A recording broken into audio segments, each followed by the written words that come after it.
আল্লাহ যত রোগ দিয়েছেন সমস্ত রোগের ঔষধ দিয়েছেন তিনটা খাদ্যের মধ্যে। একটু ওষুধগুলো জেনে নেন সবাই। বলি বলি বলি যত রোগ আছে পৃথিবীতে, এইডস বলেন, বি ভাইরাস বলেন, ক্যান্সার বলেন, ডায়াবেটিস বলেন, হাই প্রেশার বলেন, লো প্রেশার বলেন, ডায়রিয়া বলেন, সিফিলিস বলেন, গনোরিয়া বলেন, যত রোগ পৃথিবীতে আছে, যত ভাইরাস আছে, যত কিছু আছে, সমস্ত রোগের জন্য আল্লাহ পাক ওষুধ রেখে দিয়েছেন। রোগ যে দিয়েছেন যিনি, ওষুধও দিয়েছেন তিনি।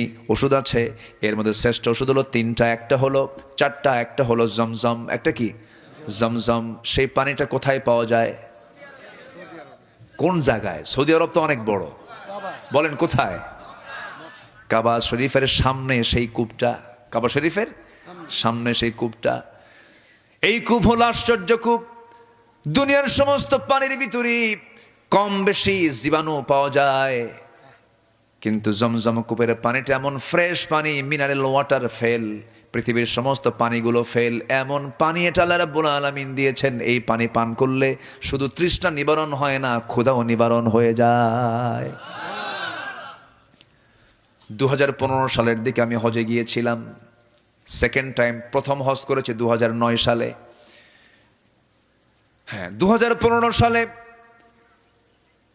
আমি মক্কার আউটসাইডে দাঁড়ায় আছি। সেই জায়গায় যারা হজে গেছেন দেখবেন, সেখানে যারা যাবেন তারাও দেখবেন, সেখানে বেশ কিছু লাইন আছে, ট্যাপ লাগানো আছে। এখানে জমজম পানিগুলো ট্যাপ খুলে খুলে জমজম পানিগুলো খায়, জমজম পানিগুলো পান করে। আবার অনেকে সুন্দর করে বোতলে বোতলে ভরা নিয়ে চলে যায়। কিন্তু সেই জায়গায় আমি লক্ষ্য করে দেখি একজন ফরেনার, একজন পশ্চিমা মানুষ, ইউরোপিয়ান কালার, ইউরোপের একজন মানুষ, সেই জায়গায় দেখতে পেলাম সে পান করছে না, খাচ্ছে না, শুধু সেই পানিগুলো নিয়ে বারবার মাথা থেকে পা পর্যন্ত ঢালতেছে। ঢালে আর মোছে, ঢালে আর এরকম করে মুছে নেয় বারবার। আমি ভাবলাম এই পানিগুলো অপচয় করতেছে লোকটা, এমন করে কেন? কাছে গেলাম, সমস্যা কি বলেন, এরকম করছেন কেন? পানি তো পান করতে হয়। সঙ্গে সঙ্গে লোকটা বলতেছে, আমি এই পানিগুলো পান করি, সব নিয়ে যাই, কিন্তু আমার স্কিন প্রবলেম। কি হয়েছে? স্কিন ক্যান্সার হয়েছে। স্কিন ক্যান্সার হওয়ার কারণে আমি কোনো অ্যান্সার পাচ্ছিলাম না গোটা দুনিয়ার কারো কাছে। আজকে 15-20 দিন যাবত আমি এই কাজটা করছি, জমজম পানি খাই, আবার গায়ে লাগাই, আবার আস্তে আস্তে করে এটাকে সুন্দর করে ফোঁ দিয়ে আবার পান করি। এইরকম করে করে আজকে 15-20 দিন চলে যাচ্ছে। চেক আপ করলাম কয়েকদিন আগে, দেখি আমার স্কিন ক্যান্সার ভালো হয়ে গেছে। কি আল্লাহ কি ভালো করতে পারেন? পারেন। জমজম কূপের পানি, সব পানি বসে বসে পান করতে হয়, কিন্তু এই পানিটা দাঁড়ায় দাঁড়ায় পান করতে হয়। আল্লাহুম্মা ইন্নী আসআলুকা ইলমান নাফিআ ওয়া রিজকান ওয়াসিআ ওয়া শিফাআন মিন কুল্লি দাইন। এই দোয়া পড়ে পড়ে রাসূল দাঁড়িয়ে দাঁড়িয়ে পান করেছেন জমজম কূপের পানি। আল্লাহ সবাইকে জমজমের পাশে গিয়ে পানি পান করার তৌফিক দাও। জোরে বলি আমিন। নাম্বার 2 হলো আজওয়া। আজওয়া একটা খেজুর আছে, যেই খেজুরটা রাসূল খুব পছন্দ করতেন। আজওয়ার চাইতে বড় বড় খেজুর পাওয়া যায়, আম্বর, মারিয়াম, এরকম বড় বড় খেজুর পাওয়া যায়। অনেক দামি দামি, অনেক স্বাদের খেজুর পাওয়া যায়, কিন্তু এটা বড়ের মতো ছোট্ট ছোট্ট আজওয়া খেজুর। রাসূল এটাকে খুব পছন্দ করতেন। বেশি মিষ্টিও লাগে না, এটা বেশি মিষ্টিও কম।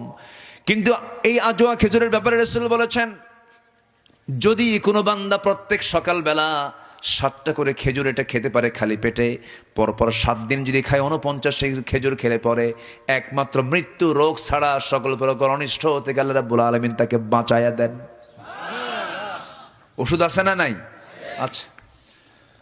এরপর আল্লাহ রাব্বুল আলামিন রাসূলকে দিয়ে জানিয়ে দিয়েছেন কালো জিরা। কি কালো জিরা? এমন একটা ওষুধের নাম।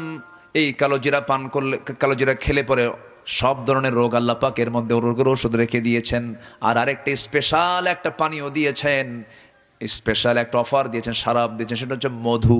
এই মধুটা দুনিয়াতেও খাবো আমরা, জান্নাতেও খাবো আমরা। জোরে বলে ইনশাআল্লাহ। জান্নাতে মধু আছে না নাই? আছে না নাই? জান্নাতে 4টা নহর। কয়টা? জান্নাতে 4টা নহর। নাম্বার 1 হলো জান্নাতে থাকবে হলো পানির নহর। পানির চাইতে স্বাদের কিছু আছে নাকি বলেন? যত কিছুই খান, দিন শেষে একমাত্র শ্রেষ্ঠ স্বাদ কি বলেন? পানি। পানির অপর নাম অপর নাম জীবন। নাম্বার 2 হলো দুধের নহর থাকবে। দুনিয়াতে দুধ আছে না নাই বলেন? ছাগলের দুধ, দুম্বার দুধ, তারপরে গাভীর দুধ, মহিষের দুধ আছে না নাই? উটের দুধ আছে না নাই? উটের দুধটা রাসূল বেশি পছন্দ করতেন। উটের দুধটা খুব গরম, প্রচুর ঘন দুধ। এবং গাভীর দুধটা হলো মিষ্টি মিষ্টি। এরপরে দুম্বার দুধটা মিষ্টি মিষ্টি, ছাগির দুধটা মিষ্টি মিষ্টি। কিন্তু উটের যে দুধ, এই দুধটা লবণ লবণ। কারণ উটটা বসবাস করে কোথায়? কি হয়েছে? ছোট্ট বাচ্চারা, ওরা কখন কি করে, ওরা করুক। জি হ্যাঁ, আমার দিকে তাকান। ওরা মনে হয় বলে দিচ্ছে যে হুজুর শেষ করেন নাকি? আচ্ছা, তাহলে কি যেন বলতেছিলাম? হ্যাঁ, উটনির দুধ। হ্যাঁ, উটনির দুধটা একটু লবণ। উটনির দুধটাকে বলেন তো লবণ। মরু অঞ্চলে বসবাস করে, পানি নাই, অথচ তার কোনো পানির অভাব নাই। আল্লাহু আকবার বলেন। 15 দিন পর্যন্ত সে তার পানি রিজার্ভ করে আল্লাহ তাআলা আলাদা একটা স্টমাক, আলাদা একটা গুডাউন তার পেটের মধ্যে রেখে দিয়েছেন। যেরকম সুবহানাল্লাহ। উটনির গোশত, উটনির দুধ সব সুস্বাদু। আল্লাহু আকবার বলেন।